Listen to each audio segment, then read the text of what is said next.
Ok, muy buenas tardes. Es difícil siempre hacer una presentación a esta hora, sobre todo después del almuerzo, y a esta hora de la tarde cuando están todos cansados, pero vamos a tratar de hacerla lo más entretenida que podamos. Así que, bueno, agradecer a la gente de Enertech que nos ha invitado a participar y a contar un poco de nuestra experiencia. La presentación se llama ¿Cómo las energías renovables han ayudado a resolver la crisis energética en Chile? Y la experiencia de una IPP como Etrion, los problemas y las cosas que ha detectado en su entrada al mercado chileno.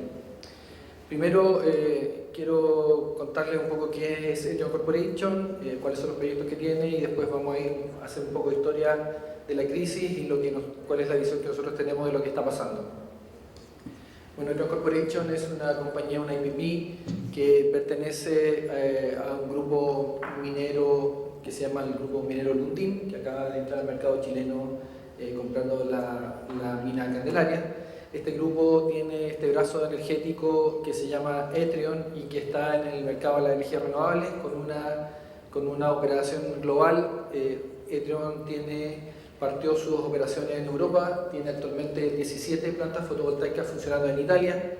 Hace 2 o 3 años atrás partió una expansión hacia otros mercados, el mercado japonés, donde actualmente hay en construcción 2 plantas fotovoltaicas y un pipeline de aproximadamente 300 megawatts, y el mercado chileno, donde ya tenemos en operación una planta fotovoltaica en la localidad de Salvador por 70 megawatts.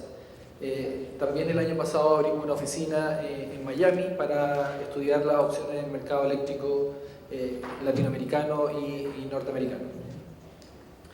Etrion Corporation actualmente, como les comentaba, tiene en Chile operando 70 megawatts. Adicionalmente, acaba de obtener la resolución de calificación ambiental para 99 megawatts adicionales, proyectos que están muy prontos a estar ready to build. En Japón, en el pipeline que tenemos, lo tenemos en asociación con Hitachi. Con Hitachi estamos desarrollando este pipeline de 300 megawatts que es bastante agresivo para el mercado japonés.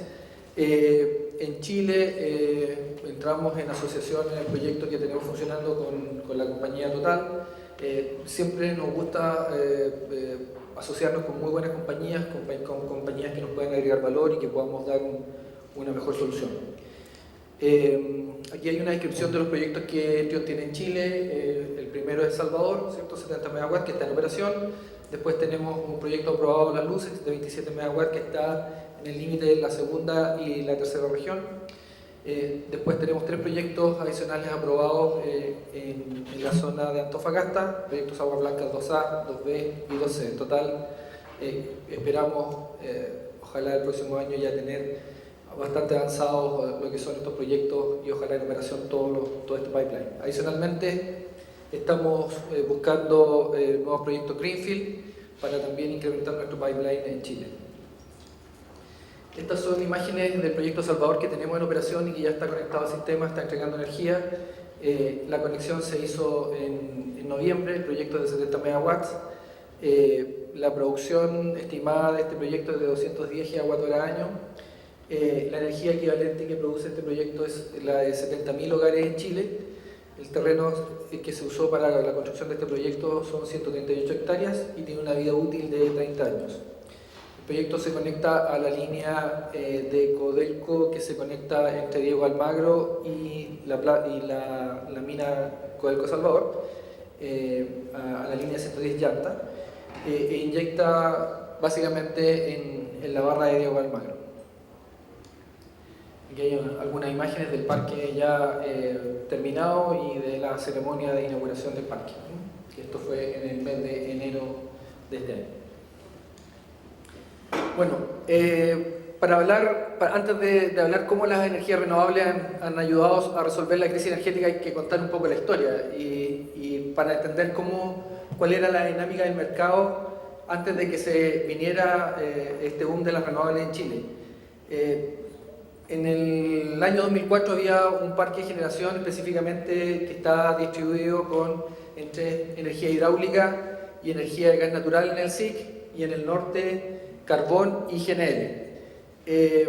en el año 2004 empiezan los cortes de gas de Argentina y por lo tanto la pregunta de ese momento era ¿qué va a pasar? ¿Va a volver el gas o eventualmente si no vuelve el gas cuál es la tecnología que hay que seguir en el mercado chileno?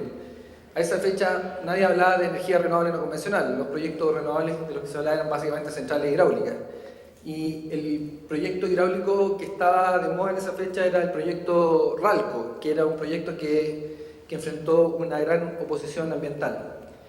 Entonces, realmente la duda era qué hacer, si iba a volver el gas o no, y el mercado en esa fecha esperaba que esto se resolviera en el año 2006, es decir, del 2004 había una ventana de 2 años en que el mercado pensaba que esto se podía resolver o ya con la vuelta del gas natural, particularmente desde Argentina. Bueno, a medida que pasaron el tiempo esto no se resolvió y el mercado empezó a tomar decisiones. Primero empezó a realizar modificaciones de leyes. En el periodo entre el 2004 y el 2006 se tramitó la Ley Corta 1, la Ley Corta 2 y dentro de las modificaciones que se implementó en la Ley Corta 2 se modificó el escenario de cómo se contrataba la energía de los clientes regulados. Y apareció todo este proceso de las licitaciones de energía para clientes regulados. Eso, en el 2006, gatilló el desarrollo de varios grandes proyectos, y básicamente proyectos carboneros. O sea, ya el mercado tomó una decisión hacia qué mundo ir, hacia el mercado del carbón. Ante la ausencia del gas natural, la decisión de los grandes generadores en ese momento fue irse al carbón y se desarrollaron proyectos como Camina 2, Santa María 1, Campiche, Ventana, en total más de 1000 megawatts en el SIC. Y adicionalmente se tomó la decisión de desarrollar un terminal de GNL de manera de independizar la compra de GNL de parte de Argentina. Todo esto se visualizaba que iba a estar en funcionamiento en 2010, entonces en el año 2006 el mercado ahora decía, bueno, la crisis se va a resolver en 2010, van a llegar los 1000 megawatts carboneros, se va a desarrollar el terminal de GNL y por lo tanto ya la ventana que antes era del 2004 al 2006 ahora era del 2006 al 2010, un poco más larga pero ya con soluciones de inversión específicas.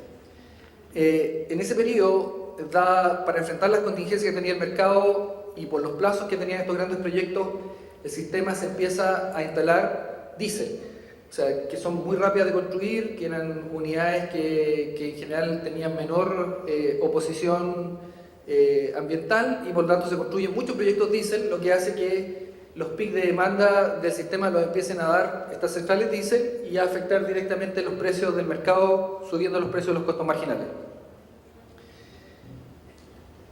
En el 2010, bueno, estos proyectos que estaban en construcción, dos grandes de ellos, que son Camina 2 y Santa María 1, fueron afectados por el terremoto que hubo en el 2010 y por tanto se atrasaron en su entrada, entraron recién en el año 2012. Y también empieza un escenario que empieza a afectar a los grandes proyectos, o los otros grandes proyectos que venían en el pipeline de desarrollo en Chile. Luis Eduardo los mencionó, Hidroaicén, Castilla, Barrancones, Río Cuervo y otros más. Punta Alcalde empezaron a estar o a enfrentar problemas de oposición ambiental y por lo tanto se empezó a notar lo que se llama en el sistema eléctrico una desadaptación del sistema. Es decir, que no iba a ser capaz el sistema de abastecer la demanda con generación eficiente. Es decir, para complementar la demanda del sistema había que empezar a utilizar turbinas diésel y por lo tanto eso afectaba directamente los precios bajo la modalidad de los costos marginales. Entonces, también estaban muy activas las redes sociales, entonces todo esto se empezó a poner en retrasar la entrada del proyecto, eventualmente suspenderlos y finalmente eliminarlos del desarrollo.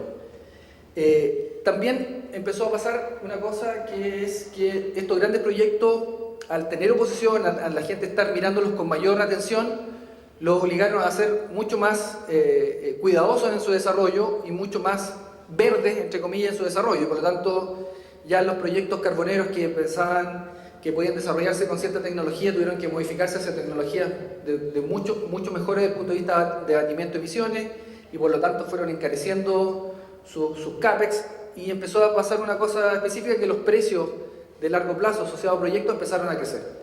Y por lo tanto, el mercado veía que el precio de largo plazo de los contratos empezó a crecer porque las tecnologías eran más caras, que la única forma de desarrollar esto o de volver a la normalidad era desarrollar estos proyectos, pero ya a precios que empezaban a incrementarse. El 2010, un poco siguiendo la historia, ya todos pensaban que esto se iba a arreglar en el 2015, o sea, la ventana cada vez era más grande y finalmente todavía no había una solución específica, pero sí se pensaba que esto en el 2015 se resolvía. Bueno, hoy día estamos parados en el 2015 y la pregunta es realmente si esto se resolvió o no. Entonces vamos a tratar de contestarlo. Hay una imagen, la siguiente, que muestra cómo evolucionó la matriz energética de Chile, un poco para confirmar lo que él señalaba en cuanto a que entre el 2003 y el 2013 la generación diésel se incrementó en forma importante, disminuyó mucho la generación de gas natural, disminuyó también en forma importante la generación de hidráulica y se incrementó el carbón. Entonces, por lo tanto, va mostrando un poco cómo se va modificando la matriz energética y cómo se van afectando los precios. ¿Qué pasaba en el mercado de los clientes libres bajo este escenario de precios crecientes, de proyectos que les costaba mucho más desarrollarse? Entonces, pasaba que el mercado spot era un mercado muy atractivo para los generadores y por lo tanto los clientes que querían firmar contratos iban a pedirle contratos a los generadores y los generadores les decían, bueno, ¿qué me vas a dar adicional respecto de tu contrato? Porque yo tengo un mercado que es muy atractivo, que está aquí al lado, que son precios del diésel, que a lo mejor es un mercado de corto plazo, pero que me puede generar muchos beneficios. Entonces, por lo tanto, empezó todo este sistema del denominado pass-through de riesgo, es decir, se firmaban contratos entre generadores y clientes siempre y cuando los clientes asumieran todos los riesgos. Era un contrato muy, muy bonito desde el punto de vista de los generadores, porque incluso muchos de ellos estaban asociados al costo marginal, es decir, mira, yo te vendo energía a este precio, pero en este rango nomás, si el marginal sube cierto precio, tú me pagáis el marginal. Entonces, por lo tanto, los clientes que estaban un poco amarrados firmaban este tipo de contratos. El mercado llegó a tener aproximadamente el 30% del mercado asociado al costo marginal. Entonces, había una complejidad desde el punto de vista de la contratación que hacía que la relación cliente-generador fuera bastante difícil.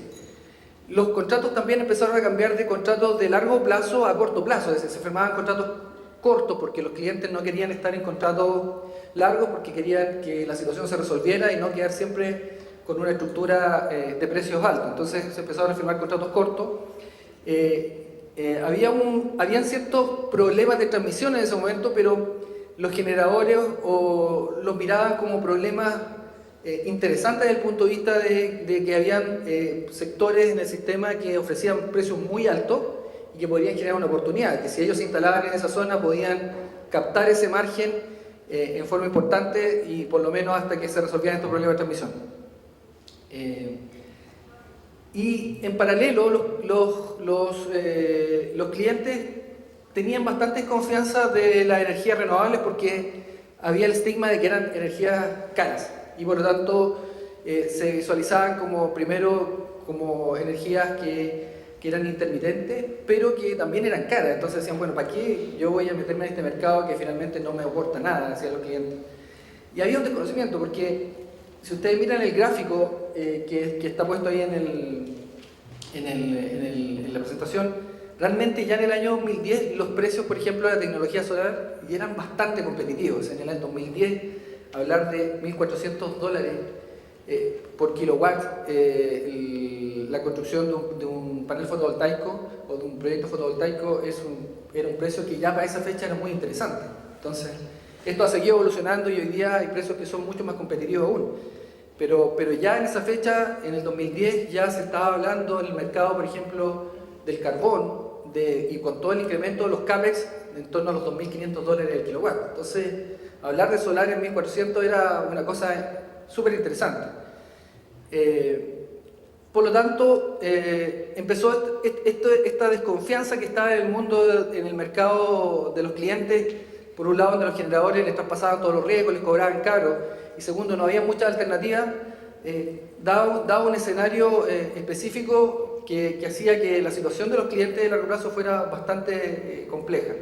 Había también desconfianza porque, si bien es cierto, había muchos proyectos de energía renovable, realmente no se habían concretado. O sea, habían en esa fecha en funcionamiento algunos proyectos eólicos que eran básicamente promocionados por los generadores tradicionales, pero proyectos de desarrolladores o de nuevas empresas realmente no habían. En Chile hasta hace 3 años había solamente 1 megawatt funcionando. O sea, se hablaba mucho de solar y de la energía solar y la radiación solar en Chile, pero había 1 megawatt, entonces nadie sabía cómo iban a funcionar los proyectos solares en Chile, entonces había desconfianza, nadie los conocía. Bueno, esa es la parte un poco histórica del escenario donde entra la energía renovable.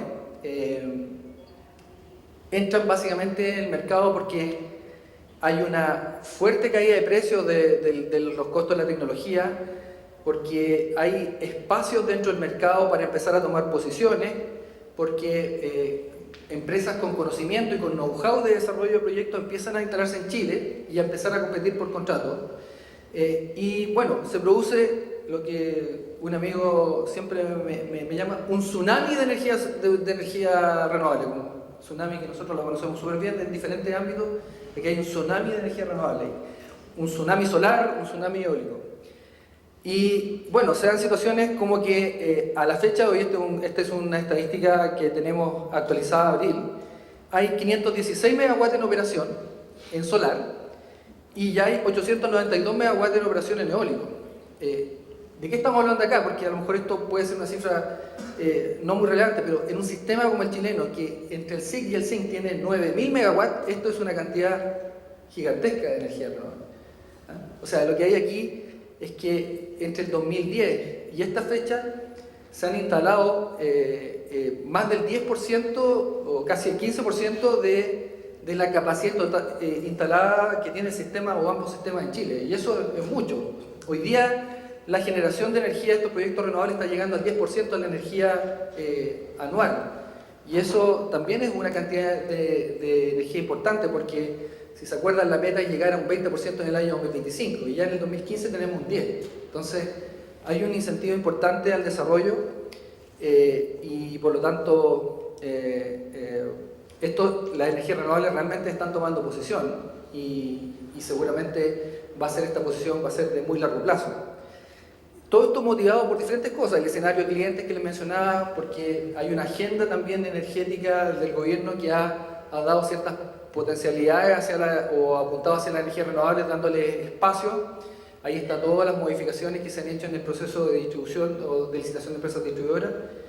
Pero finalmente tenemos hoy día, como les señalaba, casi 1.400 megawatts en operación y tenemos 15.000 megawatts aprobados con RCA. Y tenemos 7.600 más en aprobación ambiental. Esta es una cantidad gigantesca de energía que realmente hay que ver cómo se va a desarrollar o si finalmente se va a desarrollar. Bueno, los espacios que el gobierno abrió hacia los clientes regulados también muestran que sí, que esta llegada de las energías renovables no solamente ha sido en cantidad, sino que también en soluciones. O sea, si bien es cierto, como se mencionaba en algunas presentaciones anteriores, ya hay clientes mineros que están tomando estos contratos con estas empresas de energía renovable, como la nuestra.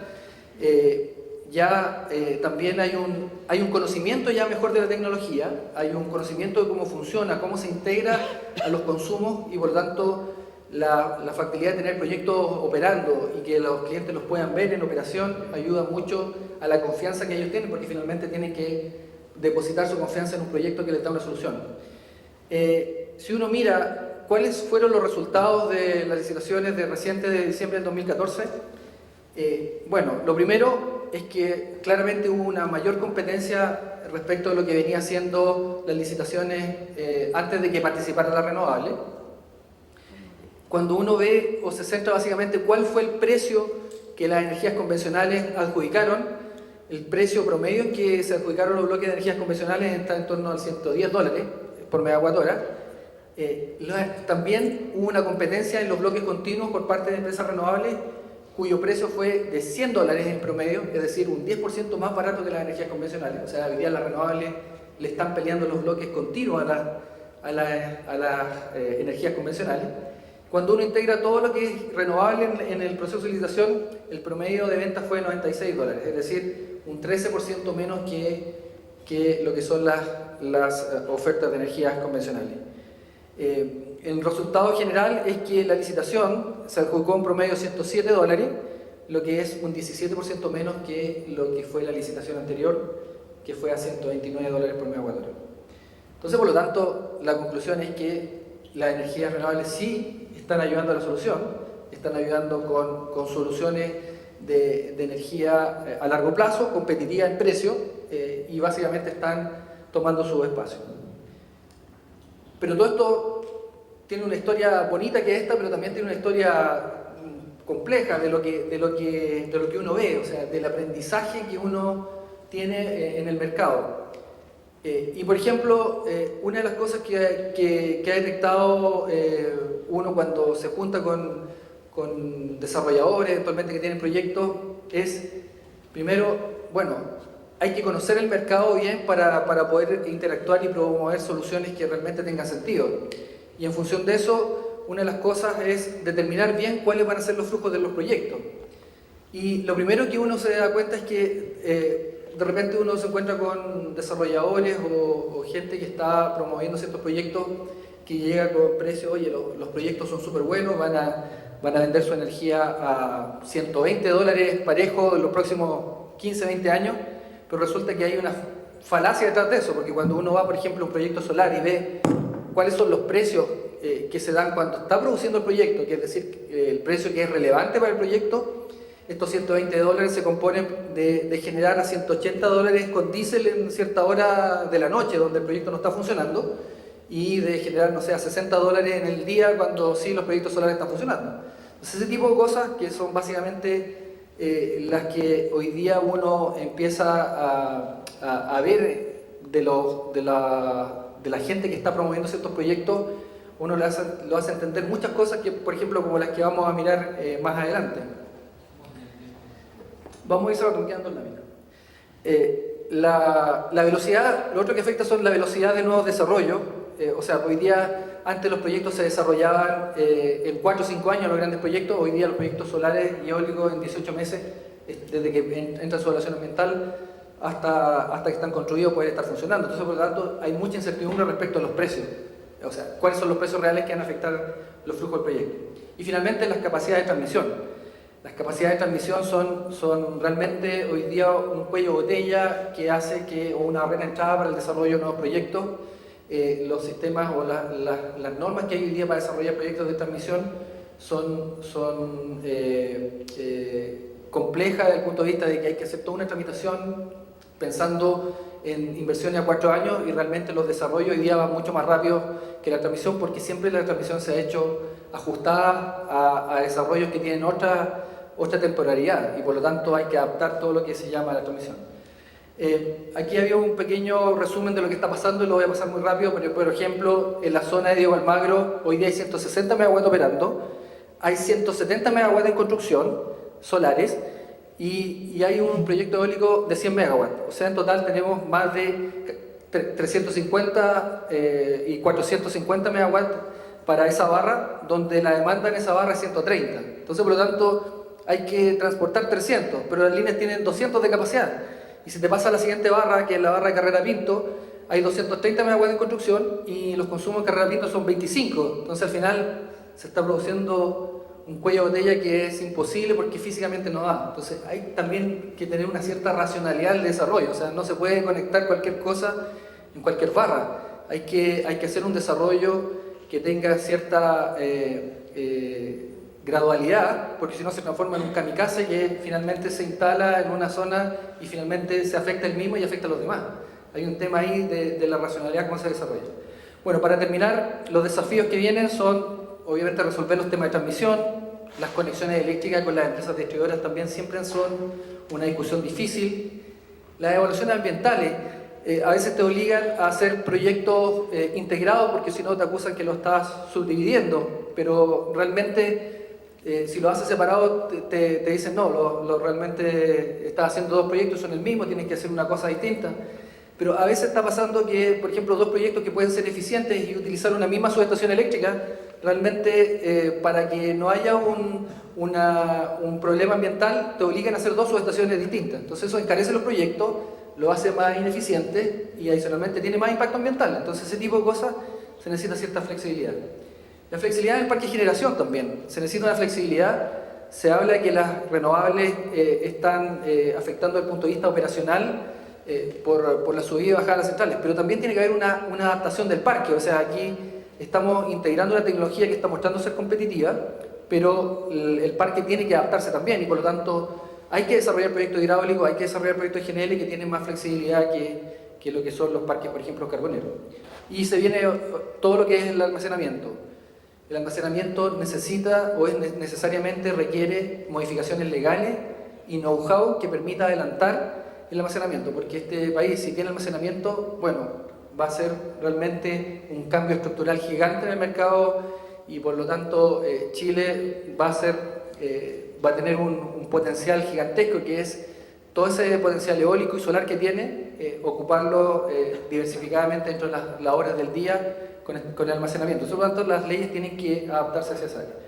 Para finalizar, bueno, comentar que Etrion obviamente tiene el know-how y la fuerza para continuar siendo parte de la solución futura que tiene el país con una visión de largo plazo.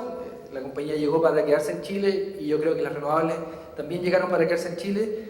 Y la respuesta, si mirado el 2015, si la crisis se solucionó, no se ha solucionado, queda mucho por hacer, pero ya las renovables muestran que están acompañando el camino a la solución.